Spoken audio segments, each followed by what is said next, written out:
आप खुद ट्राई करो। क्वेश्चन नंबर 2 जिसमें हमें लिखना है राइट इन P अपॉन Q फॉर्म। किसमें लिखना है? P अपॉन Q फॉर्म में लिखना है, जिसमें पहला क्वेश्चन है 0.555 और आगे वो चलता ही जा रहा है। ओके, अभी ये जो क्वेश्चन है इस टाइप के जो डेसिमल फॉर्म है जिनको नॉन टर्मिनेटिंग रिकरिंग बोला जाता है, ऐसे क्वेश्चंस को P अपॉन Q फॉर्म में लिखना है हमें। तो इनको कैसे लिखेंगे? सबसे पहले हम क्या कंसीडर करेंगे, जिस नंबर को हमें P अपॉन Q में कन्वर्ट करना है। चलो सेटल डाउन फास्ट। जिसको हमें P अपॉन Q में कन्वर्ट करना है उसके लिए हम क्या कंसीडर करेंगे, लेट 555। अब ये जो 0.555 ये जो चल रहा है इसको क्या मैं इसे 0.5 dot is equal to x ऐसे लिख सकता हूँ, क्योंकि वो रिपीटेशन है, रिकरिंग है। तो जो नंबर रिपीट हो रहा है सिंगल नंबर तो उसके ऊपर डॉट रखते हैं, और एक से ज्यादा होते तो उनके ऊपर बार रखते हैं। ओके, तो इसको मैंने एक्स कंसीडर किया, और ये जो एक्स है ये क्या है, x 0.5 का P अपॉन Q फॉर्म है। समझा? x क्या है? 0.5 का P अपॉन Q फॉर्म है। तो अभी ये अगर x है तो क्या पढ़ा था हमने लेसन में, अगर सिंगल डिजिट रिपीट होता है डेसिमल पॉइंट के बाद, अगर सिंगल डिजिट रिपीट होता है तो उसको 10 से मल्टीप्लाई करो। तो हम एक स्टेटमेंट लिखेंगे यहाँ पे, मल्टीप्लाई इक्वेशन 1 बाय 10। किससे मल्टीप्लाई करना है? 10 से मल्टीप्लाई करना। इसको अगर 10 से मल्टीप्लाई करेंगे, देखो इसको ये 10 से मल्टीप्लाई करेंगे तो डेसिमल पॉइंट राइट में शिफ्ट होगा, 1 डिजिट, एक ही डिजिट शिफ्ट होगा ना, या एक से ज्यादा रिपीट होगा, एक ही डिजिट रिपीट होगा। तो यहाँ पे क्या आंसर आएगा, 5.5 डॉट, ये तो चलता ही रहेगा, ये इनफाइनाइट टाइम से, इज इक्वल टू इसको भी 10 से मल्टीप्लाई करेंगे तो क्या आएगा, 10x। यहाँ तक किसी को कोई प्रॉब्लम? समझा क्या? ये क्लियर है क्या यहाँ तक? अभी क्या करेंगे, ये जो दोनों इक्वेशन बने हैं इन दोनों इक्वेशन की करेंगे सब्ट्रैक्शन। क्या करेंगे? सब्ट्रैक्शन। सब्ट्रैक्शन कैसे करेंगे? सब्सट्रैक्शन नहीं है वो, सब्ट्रैक्शन, सब्सट्रैक्शन नहीं। हाँ, तो ये जो सब्ट्रैक्ट 1 फ्रॉम 2, तो 1 को 2 से सब्ट्रैक्ट करना है, यानी कि लेफ्ट हैंड साइड में से लेफ्ट हैंड साइड को माइनस करो, राइट हैंड साइड में से राइट हैंड साइड को माइनस करो। तो क्या आएगा, 5.5 dot minus 0.5 dot is equal to 10x minus x। कोई शक? ये जो देखो ये डेसिमल पॉइंट के बाद 5 रिपीट है, डेसिमल पॉइंट के बाद 5 रिपीट है, तो ये कैंसिल हो जाएगा। समझ में आया? अभी मैं यहाँ पे नहीं लिखता हूँ, समझ लो कि ये कैंसिल हो गया है।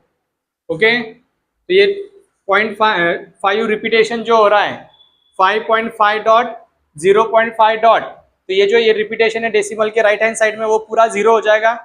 तो लेफ्ट पार्ट माइनस करो, 5 माइनस 0 5, यहाँ पे 10x माइनस 1x 9x। तो आंसर क्या आएगा, 5 upon 9। So this is the 0.5 is equal to 5 upon 9। ये इसका डेसिमल फॉर्म हो गया, sorry P upon Q form हो गया। समझा? सेम इसी तरीके से अभी सेकंड क्वेश्चन देखते हैं हम कैसे सॉल्व करना है। 29.568 बार। अभी देखो 3 डिजिट रिपीट हो रहे हैं डेसिमल के बाद। कितने डिजिट रिपीट हो रहे हैं? ये ऑलरेडी हमने एक्सरसाइज में प्रैक्टिस सेट में पढ़ा है, की कोशिश करो। अभी ये एग्जाम्पल होने के बाद आगे के जो 3 एग्जाम्पल हैं वो मैं तुम्हारे लिए छोड़ दूंगा सॉल्व करने के लिए, ताकि आपको आइडिया आ जाए, रिवीजन भी हो जाएगी एक प्रकार से, और तुम्हें समझ में भी आ जाएगा कि ऐसे एग्जाम्पल्स को किस तरीके से सॉल्व किया जाता है। डेसिमल के बाद कितने डिजिट रिपीट हो रहे हैं? 3 डिजिट। तो सबसे पहला हमारा काम क्या है? और हाँ, कभी भी एग्जाम्पल सॉल्व करने से पहले ये जरूर चेक करो कि डेसिमल पॉइंट के राइट हैंड साइड में जो पार्ट है वो कंप्लीटली रिपीटेशन में आना चाहिए, रिपीटेशन ब्लॉक होना चाहिए। यहाँ पे कितने डिजिट रिपीट हो रहे हैं? तो सबसे पहले हम 29.568 bar is equal to x, इसको x कंसीडर किया मैंने। एज यूजुअल अगर सिंगल डिजिट रिपीट होता है तो 10 से मल्टीप्लाई करो, 2 डिजिट रिपीट होते हैं तो 100 से मल्टीप्लाई करो, 3 डिजिट रिपीट होते हैं तो बोलो 1000 से, और 4 डिजिट रिपीट होते हैं एंड सो ऑन, इस तरीके से। अभी क्या करेंगे, यहाँ पे एक स्टेटमेंट लिखेंगे, मल्टीप्लाई इक्वेशन 1 बाय 1000।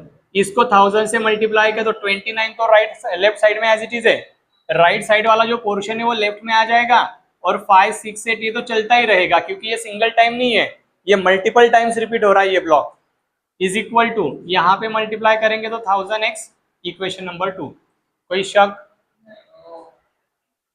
अभी सब्ट्रैक्ट किसको किस में से, 1 को 2 में से सब्ट्रैक्ट करना है, तो लेफ्ट हैंड साइड में से लेफ्ट हैंड साइड को 29568.568 बार माइनस ये वाला part 29.568 bar is equal to 1000x और ये माइनस x। यहां तक किसी को कोई डाउट नहीं होगा, ऐसा मैं समझता हूं। कोई डाउट है तो बताओ।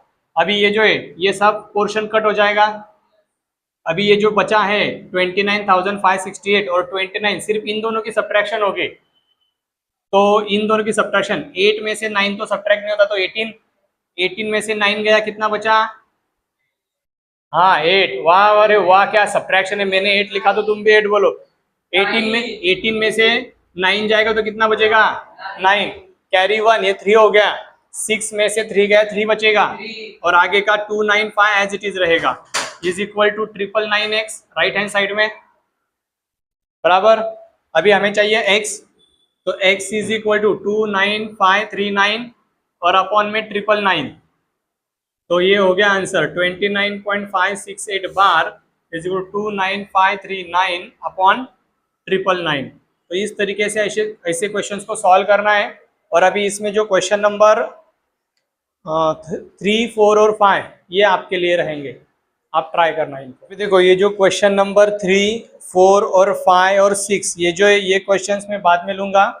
जो सिंपल क्वेश्चन है 1 मार्क्स, 1 मार्क के, 2 मार्क्स के लिए भी तो नहीं आएंगे, सिंपल है, चुटकियों में हो जाएगा, वो क्वेश्चंस हम बाद में लेंगे। अभी फिलहाल लेता हूँ मैं क्वेश्चन नंबर 7। क्वेश्चन नंबर 7, 4/7 147, बहुत ही इंपॉर्टेंट क्वेश्चन है ये, जरा अच्छे से ध्यान दो और समझने की कोशिश करो।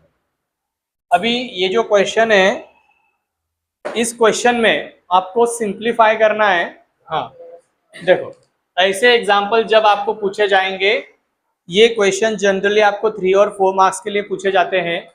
ध्यान दो, जरा समझने की कोशिश करो। और ये एग्जाम्पल जब आपको पेपर में आएंगे तो ये टाइम कंज्यूमिंग एग्जाम्पल होते हैं, क्योंकि यहाँ पे जो रेडिकंड होता है वो जनरली उसकी पेयर ढूंढना थोड़ा टाइम कंज्यूमिंग है, जल्दी मिलता नहीं। तो करना क्या है, सबसे पहले आपको क्या देखना है, इसमें सबसे छोटा रेडिकंड कौन सा है? 75। तो हम क्या करेंगे, पहले 75 को स्प्लिट करेंगे in the 2 number such that the product of those number will be 75। उन दोनों नंबर का प्रोडक्ट कितना होना चाहिए? तो हम क्या करेंगे, ये 75 को 2 नंबर मैंने तोड़ दिया, 25। अभी ये भी डायरेक्ट कर रहा हूं मैं, तो पहले स्टेप वाइज समझते। तो सबसे पहले 2 से डिवाइड करना। क्या ये 2 से डिविजिबल है? नहीं, तो इसको छोड़ दो, कंप्लीट डिविजिबल चाहिए हमें। ओके, डेसिमल में आंसर नहीं चाहिए। अभी ये 75 को 3 से डिवाइड करके देखो, क्या ये 3 से डिविजिबल है? 75 को अगर मैंने 3 से डिवाइड किया तो मुझे आंसर क्या मिलेगा? 25। क्या 25 परफेक्ट स्क्वायर है? हाँ है क्या? तो ये जो 75, ये 75 को हम 25 3 लिखेंगे, बराबर। अभी इसमें तो ये परफेक्ट स्क्वायर, इसका स्क्वायर रूट निकल जाएगा बाहर, तो यहाँ पे रेडिकंड में बचेगा क्या? 3। क्या बचेगा? अभी इनके बीच में एडिशन और सब्ट्रैक्शन हो रही है, इसका मतलब अगर इनके बीच में एडिशन और सब्ट्रैक्शन अगर हमें करना है तो 99% केस ये होगी कि यहाँ पे भी 3 मिलेगा और यहाँ पे भी 3 मिलेगा। एम आई राइट और रॉन्ग? 99%, 99% बोल रहा हूँ। इन सम केसेस यहाँ पे रेडिकंड कुछ अलग मिल सकता है, लेकिन 99% केस ऐसी होगी कि ये जो नंबर है ये भी 3 से डिविजिबल होगा और हमें जो आंसर मिलेगा वो परफेक्ट स्क्वायर मिलेगा। ये नंबर भी 99% पॉसिबिलिटी है कि ये 3 से डिविजिबल होगा और एक नंबर परफेक्ट स्क्वायर मिलेगा। चलो चेक करके देखते हैं। 192 को अगर मैंने 3 से डिवाइड किया, 3 6 18, रिमाइंडर 1, आगे का डिजिट 2, 3 4 12, हो गया 64। समझा? मतलब एक जगह पे जो रेडिकंड मिलता है वो रेडिकंड एडिशन सब्ट्रैक्शन अगर है तो पॉसिबिलिटी होती है कि हर जगह पे वही मिलना चाहिए, तभी तो एडिशन सब्ट्रैक्शन होगी। वरना इरेशनल नंबर अगर लाइक नहीं है तो एडिशन होगी क्या? सब्ट्रैक्शन होगी क्या? तो मेरा कहने का मतलब समझ में आया?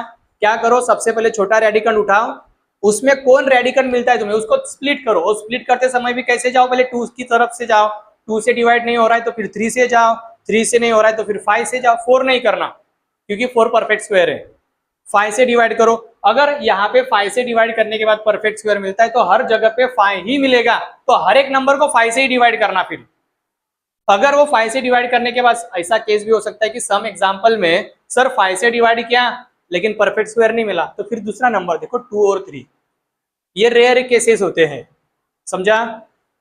तो इसको 3 से डिवाइड करें तो 64 आएगा, इसको 3 से डिवाइड करेंगे तो 3 4 जा 2 49, 147 को 3 से डिवाइड किया तो 49 आंसर आएगा। तो इसका मतलब क्या हुआ 4/7, इसको हम लिखेंगे 49 मल्टीप्लाइड बाय 3 प्लस ये प्लस का साइन 3/8, इसको कैसे लिखेंगे हम 64 मल्टीप्लाइड बाय 3। समझ में आया कैसे लिखना है?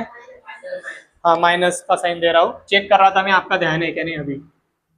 हाँ -1/5 ब्रैकेट के अंदर 25 मल्टीप्लाइड बाय 3। समझ में आया ना? जो ट्रिक बताई वो समझ में आई?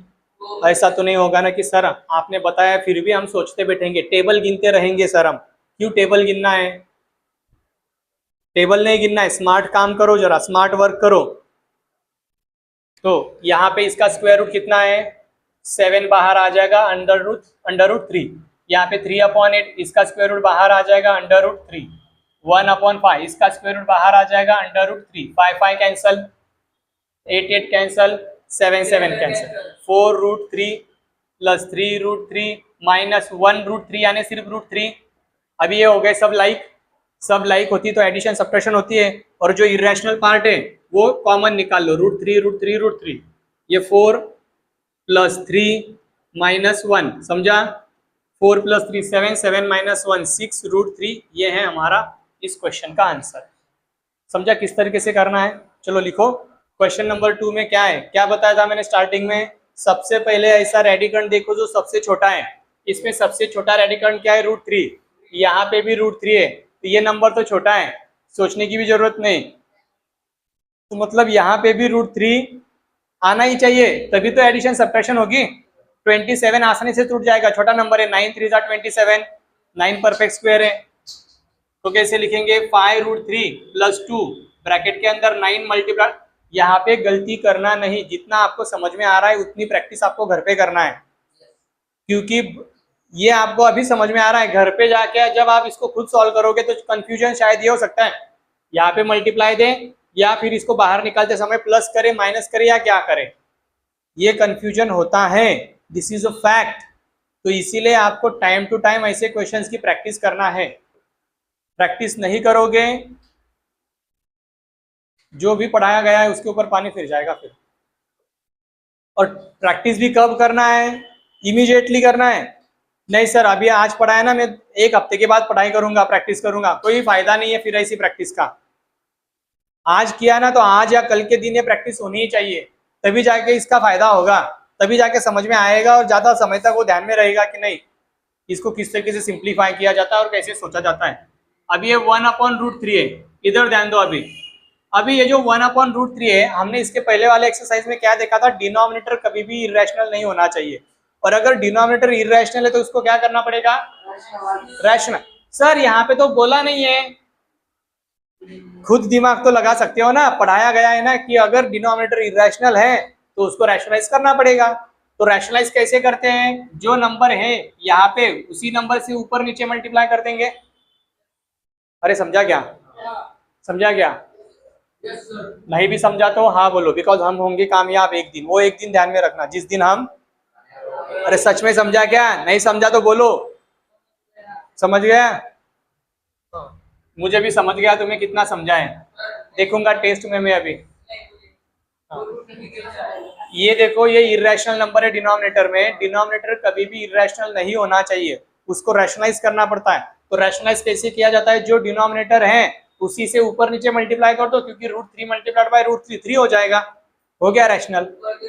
बताता हूँ, ऊपर 1 है मल्टीप्लाइड बाय √3 होगा, ऊपर रहने दो ना, डिनोमिनेटर में इरेशनल नंबर नहीं होना चाहिए, न्यूमरेटर में होगा चलेगा, कोई प्रॉब्लम नहीं। ये जो है ये 2 पहले बाहर लिखो, मल्टीप्लाई बाय, अभी इसका स्क्वायर रूट 3 वो बाहर आएगा, 2 के साथ मल्टीप्लाई करना है, यहाँ पे प्लस से उसको जोड़ना नहीं है, माइनस से जोड़ना नहीं है, मल्टीप्लाई से जुड़ेगा, अंडर√3 प्लस √3 मल्टीप्लाइड बाय 1 √3 और अपॉन में 3। कोई शक? अभी देखो 5√3, इसको और थोड़ा सिंपल लिख के देता हूं मैं, 5√3 प्लस 3 2 जा कितना 6 √3 प्लस 1/3 मल्टीप्लाइड बाय √3, ऐसा लिख सकता हूँ क्या मैं? ये वाला जो लास्ट वाला जो नंबर है इसको मैं 1/3 मल्टीप्लाइड बाय √3 को सेपरेट निकाल दिया मैंने। न्यूमरेटर में दूसरा 1 के अलावा दूसरा नंबर न्यूमरेटर में लेना नहीं, समझा? क्योंकि इसका कोएफिशिएंट 1 है यहाँ पे। अरे इधर ध्यान दो रे, अभी √3 कॉमन है, तो ये जो है 5 प्लस ये 6 प्लस ये 1/3 और √3 कॉमन। अभी करो इनके एडिशन, 5 प्लस 6 11 प्लस 1/3। अभी एक इंटीजर है और एक फ्रैक्शन है, कैसे करते हैं? क्रॉस मल्टीप्लिकेशन करना है। डिनोमिनेटर क्या है 3, वो एज इट इज लिखो। 3 को 11 के साथ मल्टीप्लाई करो, 3 11 का 33। यहाँ पे जो ऑपरेटर होगा प्लस होगा तो ऐड करो, माइनस होगा तो सब्ट्रैक्ट करो। किसको? न्यूमरेटर को। 11 3 33 प्लस 1 √3। यह है हमारा फाइनल आंसर। Question number 3। चलो अभी देखो, सबसे पहले क्या बताया मैंने? अभी देखो यहाँ पे रेडिकन बहुत बड़े बड़े नंबर है, ये बड़ा नंबर है, ये नंबर बड़ा है, तो इतना आसान नहीं होगा इनकी पेयर ढूंढना कि जिसमें एक परफेक्ट स्क्वायर मिले। लेकिन लॉजिक है हमारे पास, समझा है मैंने लॉजिक तुम्हें? क्या लॉजिक बताया? जो सबसे छोटा रेडिकन होगा, कौन है इसमें सबसे छोटा रेडिकन? 6। तो इसका मतलब 99% पॉसिबिलिटी ये है कि ये वाला नंबर और ये वाला नंबर 6 से डिवाइड होगा और जो क्वोशिएंट मिलेगा वो परफेक्ट स्क्वायर होगा। Let us check 294। इसको अगर मैंने 6 से डिवाइड किया, 6 4 जा कितना? 24, रिमाइंडर 5, आगे का डिजिट 4, 6 9 जा 54, हो गया? आ गया परफेक्ट स्क्वायर। मतलब इसका पेयर मिल गया मुझे। ये तो 216, ये तो 36 का क्यूब है। यहाँ पे तो दिमाग भी लगाने की जरूरत नहीं है, कैलकुलेशन करने की भी जरूरत नहीं है। 216 है, 6 का क्यूब है, तो इसका मतलब 36 मल्टीप्लाइड बाय 6 216 हो जाएगा। अरे समझ रहा है क्या? बोर हो रहा है तुम्हें? तुझे बोर हो रहा है क्या? सच में समझ में आ रहा है क्या समझा रहा हूँ मैं? कैसे समझा रहा हूँ? क्या लॉजिक लगा रहा हूँ? पक्का समझ में आ रहा है? मैंने इसको 6 से ही क्यों डिवाइड किया, 2 से क्यों नहीं किया? बता। इसका मतलब तुझे बोर हो रहा है? नहीं? फिर क्या? 6 जैसे मैंने स्टार्टिंग में बताया था, 2 से चेक करो, 3 से चेक करो। ये 2 से भी डिविजिबल है, 3 से भी डिविजिबल है, लेकिन मैंने 2 और 3 क्यों नहीं उठाया, 6 ही क्यों उठाया? क्योंकि यहाँ पे रेडिकन 6 है, तो पॉसिबिलिटी की हर जगह पे 6 ही मिलेगा, तभी ऐड और सब्ट्रैक्ट होंगे वो, अदरवाइज नहीं होंगे। अरे समझ रहा है क्या? तो अभी ये है, इसको मैं लिखूंगा 36 मल्टीप्लाइड बाय 6, इसको हम 5√6, तो ये एज इट इज ही रहेगा, प्लस 294 को कैसे लिखेंगे? 49 मल्टीप्लाइड बाय 6 माइनस 3/√6। अभी देखो ये अपॉन में आ गया है पिछले एग्जांपल जैसा। तो मैंने क्या बताया? अपॉन में कोई भी नंबर इरेशनल नहीं होना चाहिए, तो ऊपर भी उसको √6 से ही मल्टीप्लाई कर देंगे, ऊपर नीचे। इधर ध्यान दो रे, समझ में आया? तो अभी इसका स्क्वायर रूट कितना है? 36 का, वो बाहर आ जाएगा, और जो नॉन परफेक्ट है वो रूट के अंदर एज इट इज रहेगा, माइनस 5√6 प्लस इसका स्क्वायर रूट 7 बाहर आएगा, माइनस 3√6 ऊपर, नीचे क्या होगा? 6, 2 3 1 जा 3, 3 2 जा 6। रिड्यूस हो रहा है तो डिवाइड कर दो उसको, नहीं हो रहा है तो रहने दो। अभी हर जगह पे मुझे √6 दिख रहा है, √6 √6 √6 √6, इसका मतलब √6 कॉमन है, तो कौन है? यहाँ पे 6 है, माइनस यहाँ पे 5 है, यहाँ पे प्लस 7 है, और यहाँ पे -1/2 है। अपॉन में 2 है ना, समझ रहा है क्या? हाँ। अभी क्या करो? इन सब की एडिशन सब्ट्रैक्शन, 6 माइन लेफ्ट टू राइट जाना है। कैसे जाना है? लेफ्ट टू राइट जाना है, बंदर जैसे, किधर भी छलांग लगाना नहीं। सर पहले मैं इनको ऐड करूंगा, इनको सब्ट्रैक्ट करूंगा, ऐसा कुछ भी करना नहीं है। आगे पांडे हो, जरा अच्छे से और सिस्टमेटिकली जाओ। नहीं समझ में आता है ना, सीक्वेंस फॉलो करो। 6 - 5 1, 1 + 7 8, 8 माइनस हाफ मल्टीप्लाइड बाय √6। अभी ये पिछले एग्जांपल जैसा इंटीजर और फ्रैक्शन, तो फ्रैक्शन का डिनोमिनेटर एज इट इज रखो, डिनोमिनेटर को इंटीजर से मल्टीप्लाई करो, 2 8 जा 16, 16 - 1, पिछले एग्जांपल में प्लस था तो ऐड किया, यहाँ पे माइनस है तो 16 - 1 15 √6। अभी ये मत सोचो कि सर ये जो है ना ये 2 से डिविजिबल है, 2 1 जा 2, 2 3 जा, ऐसा नहीं होगा, ये ना चोल बे। क्यों? क्योंकि ये इरेशनल है, ये रैशनल है। इरेशनल रैशनल को डिवाइड कर सकता है, लेकिन रैशनल इरेशनल को नहीं डिवाइड करेगा, ये ध्यान में रखो, समझा। तो ये है हमारा final answer, note it down. हाँ बोलो। क्वेश्चन नंबर 4, 4√12 माइनस √75 माइनस 7√48, क्या बताया सबसे छोटा रेडिकंड। अभी देखो पहले और दूसरे एग्जाम्पल मैंने तुम्हें इसी तरीके से बताया कि सबसे छोटा रेडिकंड देखो और उसको स्प्लिट करने की कोशिश करो, और जो वो स्प्लिट होगा और वहां पे जो नॉन परफेक्ट स्क्वायर होगा उसी से हर एक नंबर जनरली डिविजिबल होता है। तो इसमें सबसे छोटा रेडिकंड मुझे 12 दिख रहा है। 12 को किस तरीके से तोड़ेंगे हम, 4 3 12, जिसमें 4 तो परफेक्ट स्क्वायर है, बचा 3, तो ये 3 से ये डिविजिबल है क्या, हाँ है। डिवाइड करने के बाद क्या परफेक्ट स्क्वायर मिल रहा है, हाँ। क्या ये 3 से डिविजिबल है, हाँ। डिवाइड करने के बाद क्या परफेक्ट स्क्वायर मिल रहा है, क्वोशिएंट, हाँ। तो इसका मतलब यहाँ पे हर एक नंबर को हम 3 से डिवाइड, समझा ना किस तरीके से तोड़ना है। अरे समझ में आया क्या, इसको बोला जाता है सिंपलेस्ट फॉर्म। जब तक इरेशनल नंबर सिंपल फॉर्म में कन्वर्ट नहीं हो जाएगा तब तक उसकी एडिशन, सब्ट्रैक्शन, मल्टीप्लिकेशन, डिवीजन करना नहीं। किया भी तो वो थोड़ा इनकम, अगर आपने उसको प्रॉपर फर्दर सिंप्लीफाई नहीं किया तो फिर वो इनकम्प्लीट आंसर माना जाएगा। तो इसको हम कैसे तोड़ेंगे, 4 ब्रैकेट के अंदर 4 multiplied by 3 minus 25 multiplied by 3 minus 7, 16 3 जा।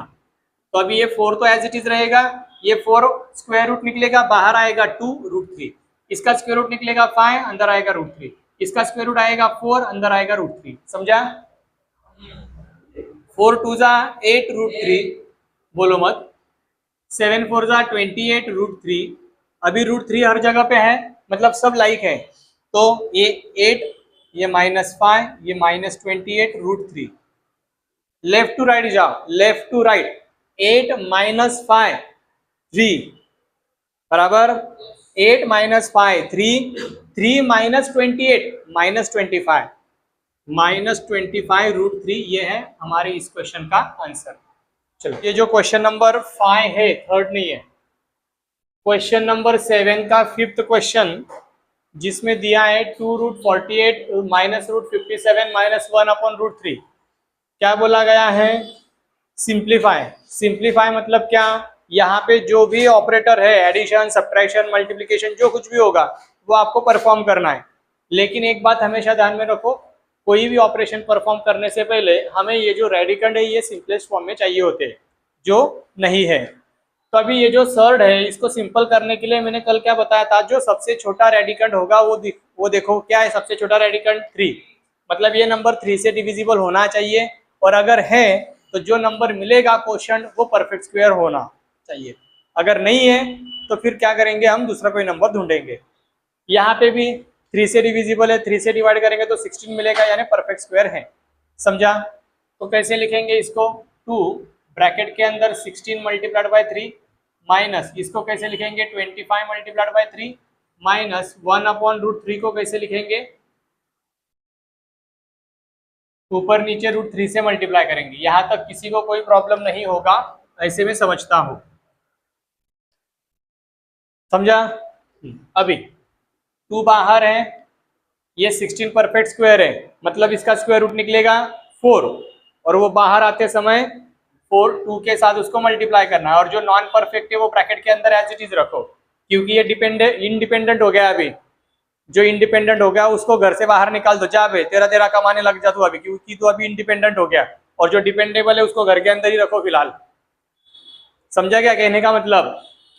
माइनस ये 25 भी डिपेंडेंट है, इसका स्क्वायर रूट क्या होगा, वो बाहर आ जाएगा, घर के बाहर, घर के अंदर 3 माइनस ऊपर √3 आएगा और नीचे 3, इन दोनों का मल्टीप्लिकेशन 3 आएगा। ओके, इसके पहले वाले एग्जांपल में भी देखा था हमने। अभी यहाँ पे प्रोडक्ट 4 2 जा 8 माइनस 5√3, इसको हम ऐसे लिख सकते हैं 1/3 मल्टीप्लाइड बाय √3, समझा। अभी 8 - 5 माइनस 1/3 और √3 कॉमन, हर जगह से √3 कॉमन निकाल लिया मैंने, क्योंकि इरेशनल पार्ट है वो, समझा। जब कभी भी ऐसे नंबर होंगे तो इरेशनल नंबर को वेरिएबल की तरह ट्रीट करो, जैसे हम अलजेब्रिक एक्सप्रेशन में 2x + 3x करते हैं, उस तरीके से वेरिएबल की तरह उसको कॉमन निकालो। 8 - 5 3, यहाँ पे लिख के देता हूँ, 3 - 1/3 मल्टीप्लाइड बाय √3। अभी क्रॉस मल्टीप्लिकेशन होगा, 3 3 जा 9, 9 - 1 8/3 मल्टीप्लाइड बाय √3, ये है हमारा फाइनल आंसर। इस अभी देखो क्वेश्चन नंबर 8 जिसमें बोला गया है रैशनलाइज द डिनोमिनेटर, क्या बोला है, रैशनलाइज द डिनोमिनेटर, या फिर यहाँ पे सिंपली ऐसा सॉल्व ये वर्ड भी होगा तो हमें खुद को समझ में आना चाहिए कि एक्चुअल में यहाँ पे क्या करना है। ओके, डिनोमिनेटर इरेशनल है, इसका मतलब मुझे उसको रैशनलाइज करना पड़ेगा। किस तरीके से, डिनोमिनेटर में जो नंबर है वही नंबर से ऊपर नीचे आपको मल्टीप्लाई करना है, लेकिन कब, जब डिनोमिनेटर मोनोमियल होगा। तो क्या पहले क्वेश्चन में मोनोमियल है तो मैं क्या करूंगा, √5 से नीचे भी मल्टीप्लाई करूंगा और ऊपर भी मल्टीप्लाई करूंगा, ऊपर आएगा √5, नीचे आएगा 5, हो गया रैशनलाइज, इतना सिंपल है। सेकंड क्वेश्चन भी मोनोमियल है क्या बाइनोमियल है, पता था मुझे कि तुम्हारा जवाब क्या होगा, ये बाइनोमियल है क्या, ये मोनोमियल है।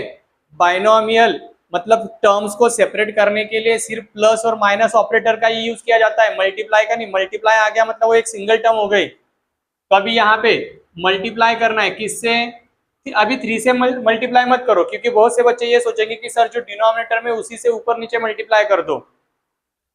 लेकिन अगर डिनोमिनेटर में कोई एक ऐसा मतलब मिक्स नंबर है, एक रैशनल है एक इरेशनल है और दोनों के बीच में मल्टीप्लिकेशन है, ऐसा नंबर अगर होता है तो सिर्फ आपको इरेशनल से मल्टीप्लाई करना है। रैशनल से मल्टीप्लाई करके कोई फायदा, वो ऑलरेडी रैशनल है, उसको क्यों रैशनल कर रहे हो। तो हम क्या करेंगे, सिर्फ √7 से मल्टीप्लाई करेंगे। अभी आप बोलोगे सर आंसर अलग आएगा क्या, आंसर अलग नहीं आएगा, आंसर सेम ही आएगा, समझा। तो √7 मल्टीप्लाइड बाय 1 √7, नीचे आएगा 3 मल्टीप्लाइड बाय 7, इन दोनों का मल्टीप्लिकेशन 7 हो जाएगा, √7 ऊपर नीचे 21। अभी ऐसा मत करना 7 1 जा 7 7 3 जा, ये गलत है, समझा। अभी ये थर्ड नंबर का एग्जांपल, यहाँ पे मोनोमियल है क्या बाइनोमियल है, अभी ये बाइनोमियल। तो बाइनोमियल को रैशनलाइज किस तरीके से किया जाता है, कॉन्जुगेट से मल्टीप्लाई करके। अरे समझ रहा है ना, किधर,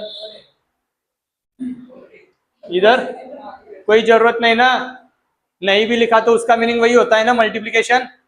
तभी ये इसका कॉन्जुगेट √3 प्लस √2, कॉन्जुगेट का मतलब क्या है, सेम ब्रैकेट होता है, सिर्फ दोनों के बीच में माइनस होगा तो आगे वाले ब्रैकेट में प्लस हो जाएगा, पहले ब्रैकेट में प्लस होगा तो दूसरे ब्रैकेट में माइनस लिखना है, इसको बोला जाता है कॉन्जुगेट। अभी जो ब्रैकेट डिनोमिनेटर में है वही ब्रैकेट ऊपर में, शांत बैठो रे। तो अभी ऊपर 1 से मल्टीप्लाई किया तो ब्रैकेट एज इट इज रहेगा, इसको कुछ भी गुदगुदी करना नहीं, बेचारा शांति से बैठा है, उसको बैठने दो, उसको तकलीफ मत दो, उसको तकलीफ दिया तो हम तकलीफ में आ जाएंगे, क्योंकि ऊपर क्या है 1 है, मल्टीप्लाई ब्रैकेट इटसेल्फ। अभी यहाँ पे इन दोनों ब्रैकेट में देखो, एक ब्रैकेट a प्लस बी, एक ब्रैकेट a माइनस बी। जब आप कभी भी बाइनोमियल को रैशनलाइज करोगे तो आपको हमेशा यही आइडेंटिटी काम आएगी रैशनलाइज करने के लिए, a plus B a minus B is equal to a square minus B square, समझा। तो यहाँ पे a का मतलब कौन होगा, पहली टर्म कौन है, √3, दूसरी टर्म कौन है, √2 स्क्वायर, ऊपर bracket √3 plus √2 as it is, upon में √3 का स्क्वायर 3 माइनस √2 का स्क्वायर 2, समझा। √3 प्लस √2 अपॉन में आएगा 1, हो गया रैशनलाइज। वो 1 नहीं भी लिखा तो भी चलेगा, लेकिन अगर अदर देन 1 नंबर आता तो वो लिखना पड़ेगा। सर हमने लिखा तो कोई प्रॉब्लम नहीं। ये भी आगे का क्वेश्चन नंबर 4, ये भी सेम इसी तरह का है, जहाँ पे आपको डिनोमिनेटर में बाइनोमियल है, बाइनोमियल अगर डिनोमिनेटर में आता है एज ए इरेशनल नंबर तो उसको रैशनलाइज करने के लिए आपको कॉन्जुगेट से मल्टीप्लाई करना पड़ेगा। क्या आएगा एक्सप्रेशन, डिनोमिनेटर में 3√5 प्लस 2√2, कॉन्जुगेट क्या है इसका 3√5 माइनस 2√2, ये प्लस का हो जाएगा माइनस, जो ब्रैकेट हमने यहाँ पे लिखा है सेम ब्रैकेट ऊपर लिखना है, no change in the entire expression except this, इसके अलावा कोई भी चेंज करना नहीं। ऊपर न्यूमरेटर में ये ब्रैकेट के साथ सिर्फ 1 है तो इसका मतलब ब्रैकेट इटसेल्फ आंसर आएगा, न्यूमरेटर 3√5 माइनस 2√2 अपॉन में a plus B, a minus B मतलब ये पूरा a है, 3√5 ये कंप्लीट a है और 2√2 ये कंप्लीट b है, तो a का स्क्वायर मतलब ये आपका लर्न होना चाहिए, हमेशा ये बात ध्यान में रखो। जब कभी भी डिनोमिनेटर बाइनोमियल कॉन्जुगेट होगा, मतलब डिनोमिनेटर बाइनोमियल और उसको रैशनलाइज करना है, तो हमेशा कॉन्जुगेट और कॉन्जुगेट पेयर मतलब हमेशा a plus B A minus B is equal to A square B square. समझा? अरे समझ में आया क्या? ये कभी भूलना नहीं है, यहाँ पे आइडेंटिटी हमेशा ए स्क्वायर माइनस बी स्क्वायर की ही लगेगी। तो -2√2, हाथ शांत में बैठ रहे क्या तुम्हारे? नहीं तो यहाँ पे आओ और ये पेन से लिखो यहाँ पे। तो 3√5 -2√2 अपॉन में, अभी देखो ये जो नंबर है ये बाहर है, रूट के बाहर है, 3 का स्क्वायर 9, और जो नंबर रूट के अंदर होगा उसका स्क्वायर करते समय सिर्फ रूट को हटाना है। तो यहाँ पे आएगा 5 -2 का स्क्वायर 4, √2 का स्क्वायर 2, 3√5 -2√2 अपॉन 9 5 जा 4 2 जा 3√5 -2√2 अपॉन में 45 में से 8 जाएगा 37 बचेगा। ये है हमारा आंसर। इसमें किसी को कोई प्रॉब्लम, कोई शक? Note down. बोल क्या प्रॉब्लम है? 3√5 का स्क्वायर कैसे हुआ? 3√5, इसका ये रैशनल है, 3 का स्क्वायर क्या आएगा फिर? 9। ये इरेशनल है, तो जो नंबर इरेशनल होता है उसका स्क्वायर करते समय सिर्फ रूट का साइन निकलेगा। एक्चुअल में ये क्या होगा? √5 मल्टीप्लाइड बाय √5 यानी कि √25 ऐसा आएगा। और √25 मतलब क्या? Square root of 25। तो 25 का स्क्वायर रूट क्या है? ये इतना ध्यान में रखने से अच्छा ये सिंपल लॉजिक है ना, जो नंबर रूट में होगा उसका स्क्वायर करते समय सिर्फ रूट निकालो। ये सिंपल लॉजिक है ना, ध्यान में रखने के लिए। इतना सिंप्लीफिकेशन करने से अच्छा ये आसान है। फाइन क्या है? सेम है, बाइनोमियल है, लेकिन अभी न्यूमरेटर में क्या है? 12। न्यूमरेटर में क्या है? 12। तो अभी देखो क्या होगा, कुछ नहीं होगा, जैसे पहले सॉल्व किया वैसे ही होगा। सिर्फ आपको यहाँ पे ये ध्यान देना है। क्या हुआ? हाँ वो बताता हूँ। अभी देखो ये सबसे बड़ी गलती जो आप करते हो, अच्छे अच्छे स्टूडेंट से ये गलती जाने अनजाने में हो जाती। क्या सर? ऊपर जो नंबर दिख रहा है वो ये डिनोमिनेटर वाले नंबर से डिविजिबल है, लेकिन ये डिवाइड नहीं होगा। क्यों नहीं? क्योंकि जिससे आप डिवाइड कर रहे हो वो नंबर दूसरे नंबर के साथ किसी प्लस या माइनस ऑपरेटर से अगर जुड़ता है तो ऐसे केस में डिवीजन नहीं होती है। ध्यान में रखो, ये नहीं होता है। किधर? लेकिन ये तो एक सिंगल टर्म है, ये पूरी टर्म इसके साथ कैसे कनेक्टेड है? माइनस से कनेक्टेड है, तो ये डिवीजन नहीं होगी। वही बता रहा हूं मैं। अगर ये डिवीजन होती तो फिर पहले ही एग्जांपल सिंपल करके देते ना। वो समझने का कहने का मतलब समझ में आ रहा है? ऐसा होता नहीं। तुम्हें अगर इससे इसको डिवाइड करना है तो यहाँ पे एक तो ये टर्म नहीं होनी चाहिए, नहीं तो फिर इसकी जगह पे मल्टीप्लाई होना चाहिए, तभी ये पॉसिबल है, अदरवाइज ये पॉसिबल नहीं। ये बहुत से बच्चों से ये गलतियां होती है, ध्यान में रखना, ऐसी गलती दोबारा करना नहीं। अभी जो किया तुमने ये आगे से करना नहीं। तो अभी 12 एज इट इज, डिनोमिनेटर में 4√3 -√2, इसका कॉन्जुगेट क्या है? 4√3 +√2। कोई शक यहाँ तक? कॉन्जुगेट समझ में आया? अभी चैप्टर खत्म होने में है, लास्ट एक्सरसाइज का लास्ट प्रॉब्लम सेट का लास्ट क्वेश्चन है ये। तो अभी आपको ये पता होना चाहिए कि कॉन्जुगेट क्या है, रैशनलाइज क्या है, सिंपलेस्ट किस तरीके से करते हैं। सेम ब्रैकेट ऊपर 4√3 +√2। अभी न्यूमरेटर में एज इट इज, न्यूमरेटर को कुछ भी मत करो, न्यूमरेटर ऑलरेडी सिंपलेस्ट फॉर्म में है। डिनोमिनेटर में a + b a - b, आगे पीछे ब्रैकेट होंगे तो उससे डरना नहीं, मल्टीप्लीकेशन है, मीनिंग एक ही होता है। पहला कौन है? 4√3 स्क्वायर माइनस दूसरा कौन है? स्क्वायर 12 ब्रैकेट के अंदर 4√3 +√2। कोई शक? एज इट इज कॉपी किया, इसमें शक की गुंजाइश नहीं होनी चाहिए। यहाँ नहीं सर। हाँ 4 का स्क्वायर 16 मल्टीप्लाइड बाय √3 का स्क्वायर, अभी बताया मैंने, रूट हटा दो, माइनस √2 का square 2। Numerator as it is upon में 16 3 जा 48, इतना क्या सोच रहे हो? -2 4√3 प्लस √2 अपॉन में आएगा 46। अब ये जो 46 है, ये 46 और ये 12, इन दोनों को आप रिड्यूस कर सकते हो। क्यों? क्योंकि जिसको हम रिड्यूस कर रहे हैं ये अभी ये ब्रैकेट के अंदर है, ब्रैकेट के अंदर कुछ भी हो, ब्रैकेट के अंदर कुछ भी ऑपरेटर हो, लेकिन ये पूरा ब्रैकेट इसके साथ जुड़ा है एज अ मल्टीप्लायर, क्योंकि जब तक पूरा ब्रैकेट सॉल्व नहीं हो जाएगा तब तक ये तो उसको मल्टीप्लाई करने का नाम ही नहीं लेगा। तो आप इसको और इसको डिवाइड कर सकते हो। है क्या डिविजिबल? कौन से नंबर से? 2 से डिविजिबल है। इसको 2 से डिवाइड किया तो 6 आएगा, इसको 2 से डिवाइड किया तो 23 आएगा। तो हम लिखेंगे 2 6 और 2 23। तो फाइनल आंसर क्या है हमारा? 6 ब्रैकेट के अंदर 4√3 प्लस √2 अपॉन में 23। क्लियर? इस तरीके से इसको रैशनलाइज करना था। चलो लिखो। कुछ भी नहीं होगा क्योंकि दोनों अनलाइक है, दोनों के दोनों अनलाइक है, तो ना इनके बीच में एडिशन होगी ना सब्ट्रैक्शन होगी। और हाँ, अगर आप ये बोल रहे हो कि सर मैं इसको इसके साथ मल्टीप्लाई करूंगा या 6 को भी इसके साथ मल्टीप्लाई करूंगा, वो ऑलरेडी सिंपल है ना, ऑलरेडी कॉमन निकाला है ना, तो फिर से उसको अंदर क्यों लेके जा रहे हो? कॉमन निकाला इसका मतलब ऑलरेडी सिंप्लीफाइड फॉर्म में है वो, तो उसको अंदर लेके जाके मल्टीप्लाई करना मतलब और इक्वेशन को कॉम्प्लेक्स करना कोई जरूरत नहीं है।